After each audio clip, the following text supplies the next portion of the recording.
Hello friends, ಇವತ್ತು sudden ಆಗಿ out side ಏನಾದ್ರು ಮಾಡ್ಕೊಂತೇನೆ ಅಂತ ಪ್ಲಾನ್ ಮಾಡ್ಕೊಂಡು ಫ್ರೆಂಡ್ಸ್, ನಾವು ಹೋಗೋ ಜಾಗದಲ್ಲಿ ಏನು ಅಂದ್ರೆ ಏನು ಸಿಗಲ್ಲ ಅಂತ ನಮಗೂ ಗೊತ್ತು. ಅದಕ್ಕೆ ಮನೇಲೆ ಪಾತ್ರೆಗಳನ್ನ ಎತ್ತಾಕೊಂಡು ಡಿಗಿಗೆ ಹಾಕಿ ಸ್ವಲ್ಪ ಡುಡುಮ್ ಅಂತ ಡಿಕ್ಕಿ ಡೋರ್ ಹಾಕ್ಬಿಟ್ಟು ನಾವು ಕಾರ್ ಎತ್ಕೊಂಡು ಹೊರಟು ಗಾಯ್ಸ್.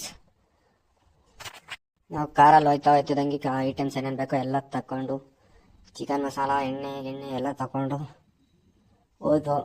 ಅದಕ್ಕೆ ಬೇಕಾಗಿರೋ ಐಟಮ್ ತರಕಾರಿ, ಸೊಪ್ಪು, ಆಳು ಮುಳು ತಗೊಂಡು ಚಿಕನ್ ಕಟ್ ಮಾಡಿಸ್ಕೊಂಡು 3 kg ಚಿಕನು ನೀಟಾಗಿ ಕಟ್ ಮಾಡಿಸಿ ಎಲ್ಲ ತುಂಬಿಕೊಂಡು ಹೋಗಿ ಬೇಕ್ರಿಯಲ್ಲಿ ನೀರು, ಜ್ಯೂಸು ಎಲ್ಲ ತಗೊಂಡೋಗಿ ಬಾಕ್ಸ್ಗೆ ಹಾಕಿ, ಬಾಕ್ಸ್ ಮುಚ್ಚಳ ಹಾಕೊಂಡು ತಗೊಂಡೋಗಿ ಡಿಕ್ಕಿಗೆ ಹಾಕಿ ಎಲ್ಲ ಒಂದು ಸೈಡಿಂದ ಒಂದು ವಿಡಿಯೋ ಮಾಡಿಕೊಂಡು ಎಲ್ಲ ಸರಿಯಾಗೈತೆ ಅಂತ ತಗೊಂಡೋಗಿ ಲೈನಾಗಿ ಮಲಗಿಸ್ಬಿಟ್ಟು ಅವ್ರನ್ನ ತರಕಾರಿ ಐಟಮ್ ಏನೆಲ್ಲ ಇದಾವೆಲ್ಲ ಕಟ್ ಮಾಡಿಕೊಂಡು ಎಲ್ಲ ನೀಟಾಗಿ ಆದಮೇಲೆ ಒಲೆ ಮೇಲೆ ಚಿಕನ್ ಹಾಕಿ ಬೇಯಿಸಿ ಈ ಥರ ಮಾಡ್ಕೊಂಡು ತಿನ್ನೋದ್ರಲ್ಲಿ ನಂಗೆ ಏನೋ ಒಂಥರ ನೆಮ್ಮದಿ. ಅದಕ್ಕೆ ಅವಾಗ ಹೋಯ್ತಾ ಇರ್ತೀವಿ ಔಟ್ ಸೈಡು.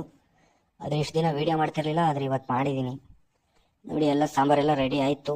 ಎಲ್ಲ ಕೂತ್ಕೊಂಡು ಸೈಡಿಂದ ರೈಸು ಎಲ್ಲ ಹಾಕ್ಕೊಂಡು ತಿನ್ಕೊಂಡು ಸಾಂಬಾರು ಒಳ್ಳೆ ಸಖತ್ತಾಗಿತ್ತು ಗಾಯ್ಸ್. ನಾನೇ ಮಾಡಿದ್ದು, ಅಲ್ಲೇ ಪಕ್ಕದಲ್ಲಿ ಇದ್ದಿದ್ದು ಒಳಗೆ ಹೋಗಿ ಬಿದ್ದು ತಿಂದಿರೋದೆಲ್ಲ ಅರಗ್ಸಕ್ಕೆ ನೀರಲ್ಲೆಲ್ಲ ಬಿದ್ದು ಈಜಾಡ್ಕೊಂಡು ಮನೆಗೆ ಬಂದು.